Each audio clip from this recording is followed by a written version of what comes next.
Está conosco Arthur Igreja, que é especialista em tecnologia e inovação. Nós vamos conversar e tirar dúvidas do nosso ouvinte a respeito do Pix automático. Tá aí, hein? Mas essa novidade na nossa vida vai entrar em funcionamento, aliás, vai se tornar obrigatório a partir de segunda-feira. Arthur, bom dia, obrigado pela participação aqui na Band News FM. Olá, bom dia, sempre um prazer estar aqui. Arthur, acho que eu vou começar do começo aqui. O que é o Pix automático?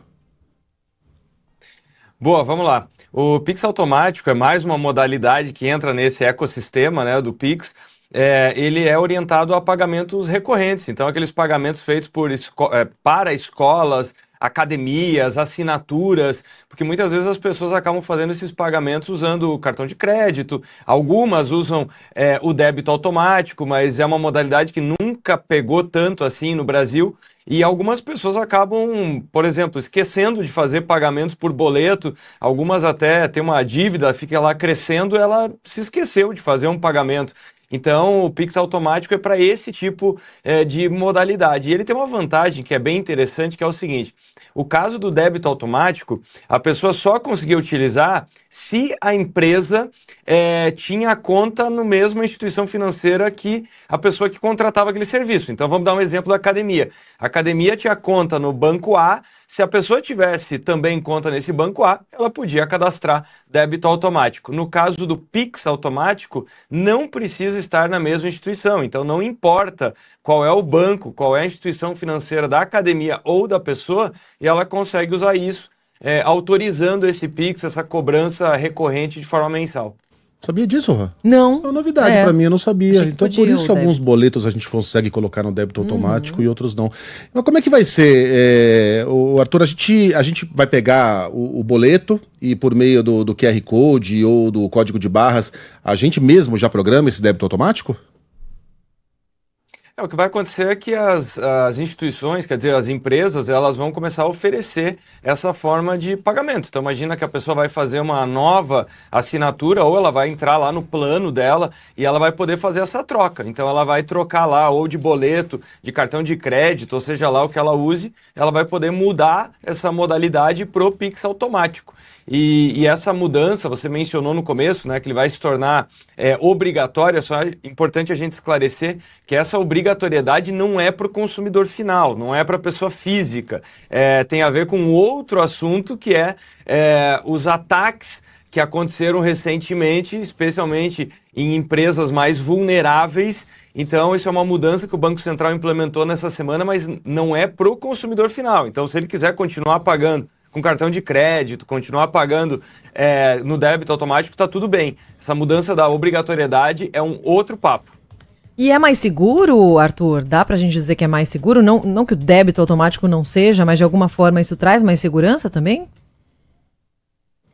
Traz mais segurança e mais previsibilidade, né? Então, esse tipo de modalidade a pessoa tem que autorizar, ela tem que dar um aceite, né? Então, isso é mais seguro, porque quando nós temos débito em conta, o grande problema que já aconteceu no passado, e eu imagino que alguns dos nossos ouvintes já tenham passado por isso, é que a pessoa, de repente, ela se dá conta de uma cobrança recorrente lá na conta dela, um serviço que ela não contratou, uma cobrança até mesmo da instituição financeira. Então, o Pix automático ele é interessante porque a pessoa ela precisa concordar com aquilo, ela precisa olhar e falar: isso aqui é da academia, isso aqui é da escola, então estou autorizando mensalmente essa cobrança na minha conta, mas sabendo o que é. Vários ouvintes já mandando mensagens, Arthur, querendo aproveitar a sua presença. A gente está falando de Pix automático, mas também para perguntas sobre segurança no uso do Pix, mas também de aplicativos, de bancos, nos celulares.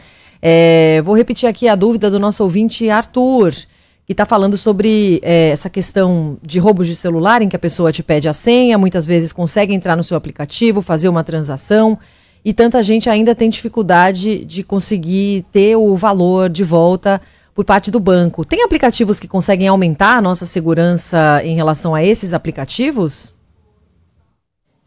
Bom, respondendo o meu xará, olha só, tem uma mudança recente, inclusive no Pix, que vai exatamente nessa direção. Então, o Pix, ele tinha uma modalidade da pessoa tentar conseguir valores de volta, mas a pessoa tinha que literalmente entrar em contato, ligar para a instituição financeira, explicar o que aconteceu depois, por exemplo, de um furto, de um roubo, e era extremamente difícil conseguir o valor de volta, especialmente porque a forma como tinha sido desenhado até tinha esse mecanismo de aquilo que se chama de disputa, né? Porque imagina só, a pessoa entra em contato e fala, olha, esse valor foi tirado da minha conta porque eu fui assaltado, dias depois.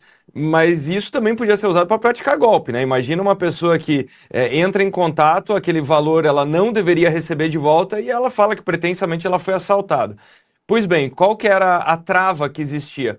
O dinheiro só podia ser devolvido da mesma conta que ele tinha sido transferido. Então imagina só que o meu xará aí tomaram o celular dele, pediram para ele mostrar todas as senhas, o bandido foi lá, transferiu o dinheiro para uma conta via Pix, o Arthur entrou em contato pedindo, dizendo, olha, eu fui assaltado, eu quero meu dinheiro de volta e tudo mais. Só que o que o bandido fazia é que ele já mandava esse dinheiro para uma terceira conta, para uma quarta conta. Então, quer dizer, não ia conseguir essa devolução nunca. E entrou em operação nos últimos dias, primeiro, a não necessidade da pessoa ter que entrar em contato por telefone. Então, existe agora um botão, um recurso dentro do aplicativo das instituições financeiras para abrir essa disputa, para pedir o dinheiro de volta. Só pode ser usado em caso de coerção, de crime, de fraude. Então, lembrando, não pode pedir o Pix de volta, por exemplo. A pessoa mandou o Pix sem conferir o CPF, o telefone, mandou para uma outra pessoa. Não é para isso que serve, tá? Então, é só em caso de crime. Mas aí aumenta drasticamente a chance, sim, da pessoa conseguir reaver esses valores. Então, quer dizer, é mais uma evolução do Pix aí tentando aumentar a segurança. O Arthur, a cada semana eu sou surpreendido com uma nova coisa que eu descubro que dá pra fazer pelo celular. A minha última foi transferência de carro, sabia, Rô? Eu não fazia ideia. O meu cunhado vendeu o carro dele, comprou um novo, e aí eu perguntei se o cara pagou com cheque administrativo, o cara começou a dar risada. Falou, cara, em que século você vive? Não tem mais essa, né? O cara transfere ali por Pix o valor, no celular você transfere também o documento para o nome do cara, não tem mais que ir no despachante. Né? Não tem mais essa, é tudo muito rápido, num clique. O Arthur, o que tem no horizonte? O que está pintando de novidade que vai nos surpreender? Olha só, esse recurso é super interessante e realmente pouca gente conhece. Então, você consegue fazer transferências usando o gov.br e é incrivelmente prático, né? Porque como você mencionou, você consegue fazer o pagamento via Pix e já consegue fazer a transferência da titularidade ali via gov.br. No horizonte, o que nós estamos vendo é um crescimento disso. Então, só para dar dimensão, nos Estados Unidos, eles estão implementando passaporte dentro das nossas wallets dos smartphones. Então, da mesma maneira que hoje nós acrescentamos, seja no iOS da Apple ou seja no Android da Alphabet, do Google, onde você acrescenta ali os seus cartões, documentos e etc. Porque hoje também tem pessoas que simplesmente não carregam mais CNH ou qualquer tipo de documento, porque já carregam esse documento digitalizado.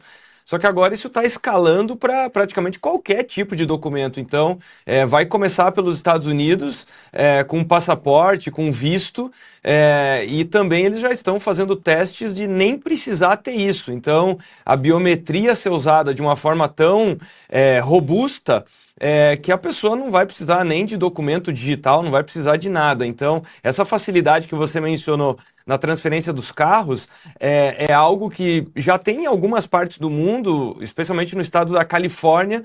Eles basicamente digitalizaram 100% de tudo que tem a ver com documentos, que eles fizeram aquilo que se chama de tokenização.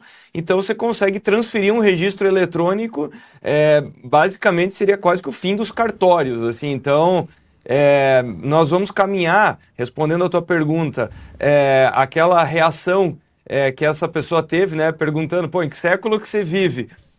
Nós, em 5 anos, vamos ter essa sensação com a forma como nós fazemos as coisas aqui em 2025, né, que parecem já muito práticas, mas nós temos ainda uma série de entraves no nosso dia a dia, a gente ainda perde muito tempo com burocracia.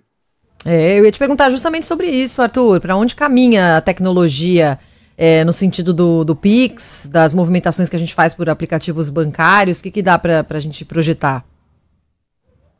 Bom, essa crescente digitalização do dinheiro, né? O Pix foi uma coisa assim, sem precedentes em nenhum país. Tem que lembrar que pouquíssimos países têm um meio de pagamento como o Brasil tem, né, que é gratuito, 24/7, instantâneo. E isso, quando alguém vem de outro país para o Brasil, é até uma coisa não é tão fácil de explicar, porque em vários países as transações ainda levam vários dias. E o Pix, ele basicamente derrubou o uso do dinheiro em moeda, né? Caiu drasticamente e agora está impactando uma série de outras transações. Então, o que dá para imaginar no futuro é justamente uma expansão desse serviço, assim como nós estamos vendo com o Pix automático, com o Pix parcelado, com uma série desses recursos. Já se debate a utilização com outras moedas ou a integração com outras moedas. Então, esse somatório de tecnologia, né, por parte das empresas que desenvolvem os sistemas operacionais, os aplicativos, as fintechs.